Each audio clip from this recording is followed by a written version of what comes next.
Hey everybody, welcome to video notes 9.2. We're going to be defining saturation. Okay, we're also going to be talking about temperature and solubility and rate of solution using solubility curves and techniques that could be used to separate mixtures. Okay, please read and look at the pictures in chapter 15 and chapter 7. All right, 7.2 and 7.3. It'll really help. So you think you got it? Well, what do we want to do? We want to see if we can make something dissolve faster. So right now we know, will it dissolve, and how does it dissolve, and can we make it dissolve faster? Make what dissolve faster? A solute. How can you make a solute dissolve faster? Think about it. Do. Pause right now. Think. Okay, so you can stir it up, you can heat it up, and you can grind it up. And what'll that do? All three of those things will make the solute disappear more quickly. Okay, speed up the dissolving by doing those things. Now, what if you want to slow down dissolving? Well, do the opposite. Use bigger chunks. Okay, big chunk versus tiny, tiny pieces. Which one dissolves faster? Tiny pieces. Slower, big chunk. Heat the solution. Heat it up, dissolves faster. Cool it down, dissolves slower. Stir it or leave it. Stirring makes it dissolve faster. Now, even though we can speed up or slow down how fast something dissolves, we need to realize that faster does not mean you're going to get more to dissolve. So the next slide is a surprise. Soap. You're like, what's up with the soap? Well, we talked about will it dissolve, and that was polarity. So soap has a polar end. It's really kind of ionic, right? Look, charge, charge. So what is this polar end of soap attracted to? You guessed it, water. Okay. Soap also has a nonpolar end. So what is this nonpolar end attracted to? You got it. Nonpolar dirt and other things like oil. Okay. Grime, goo, etc.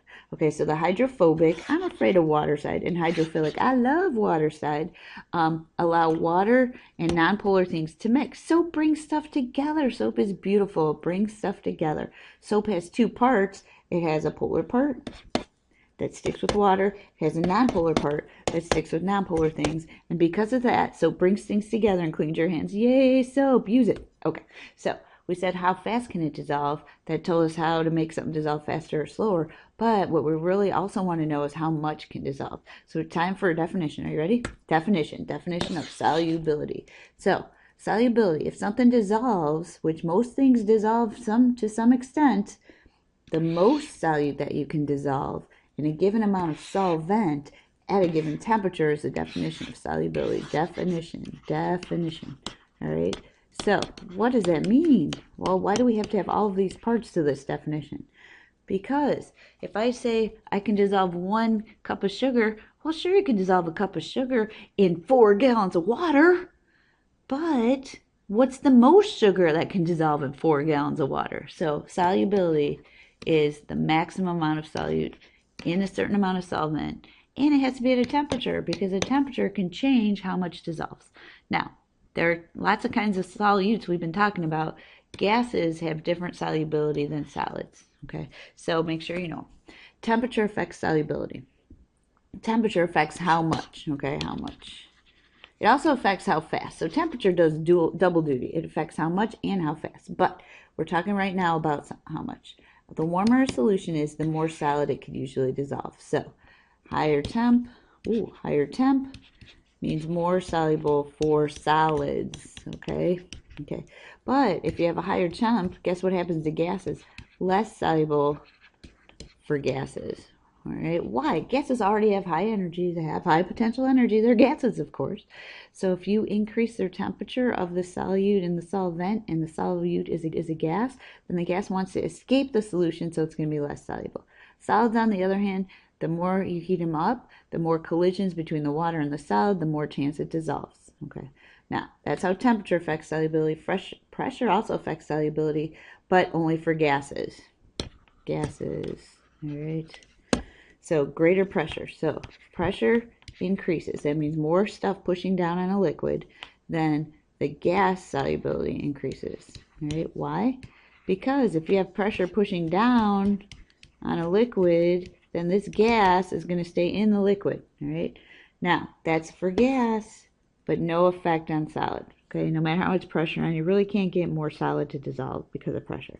Now, if you decrease the pressure is going down, then the solubility of the gas is also going to go down. Why? All right, so here's your gas pushing down. All right, but we take off some of that pressure. Bye-bye pressure.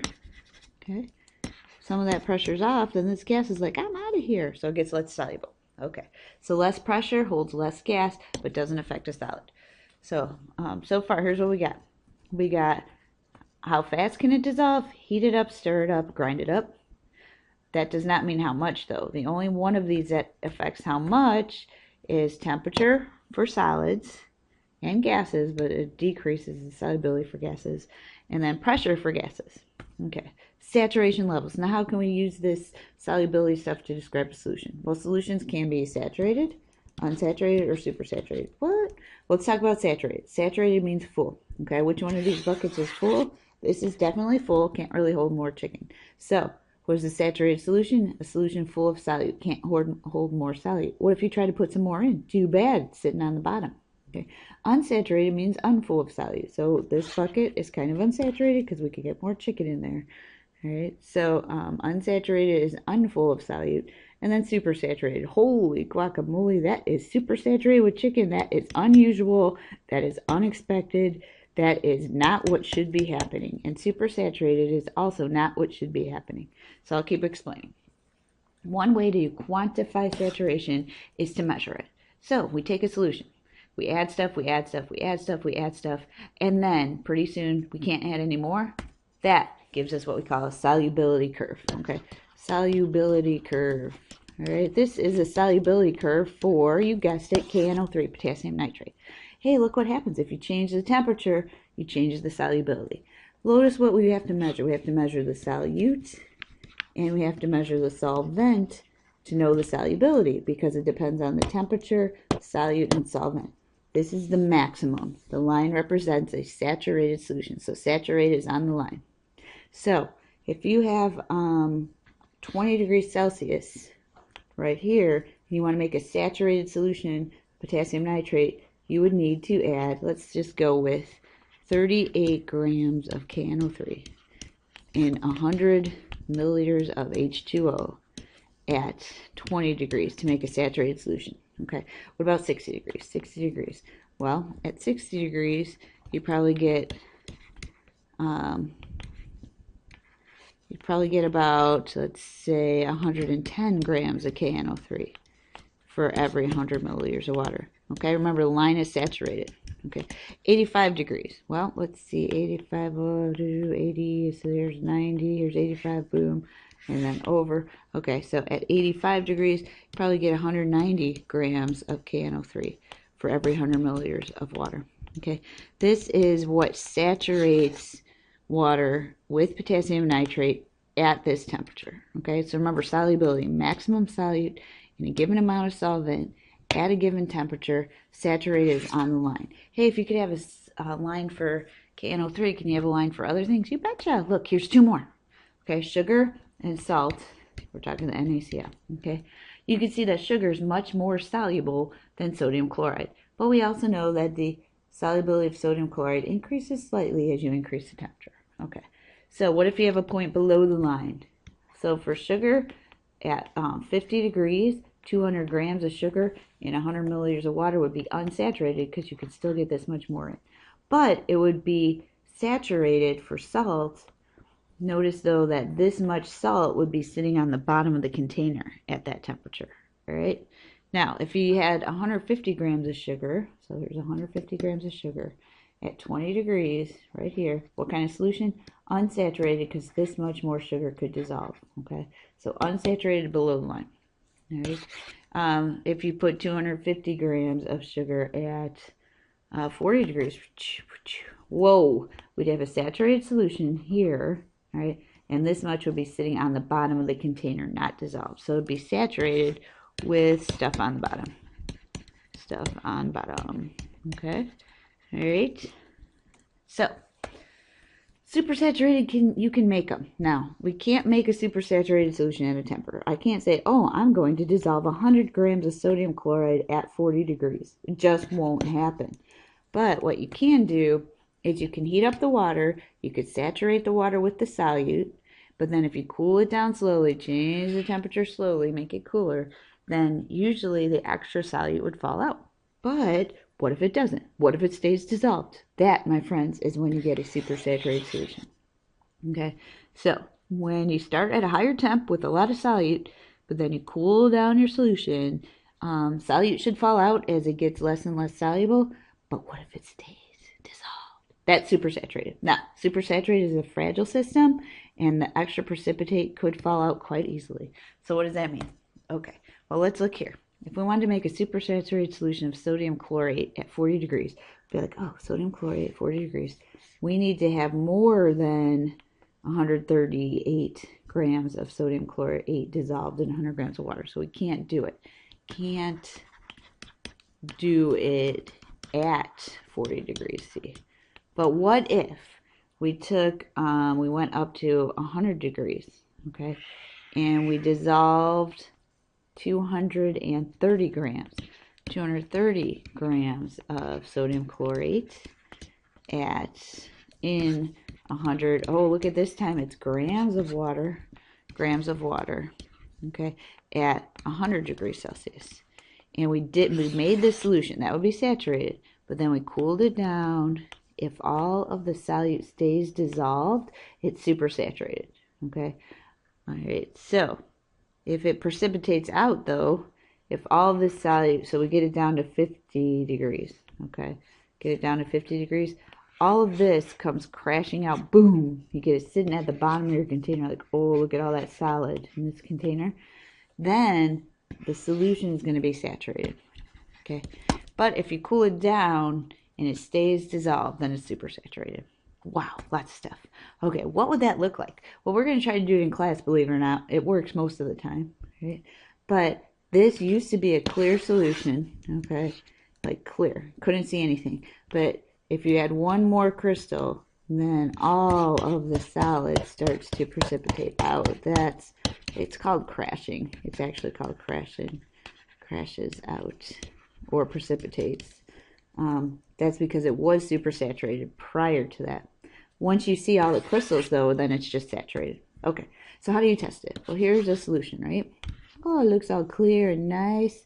So then we add one more crystal. Here comes a crystal. Oh, hey, get out of here. Here comes a crystal. One crystal, right? One crystal. Now, if that crystal falls to the bottom, then the solution was saturated. In saturated solution, the crystal will not dissolve.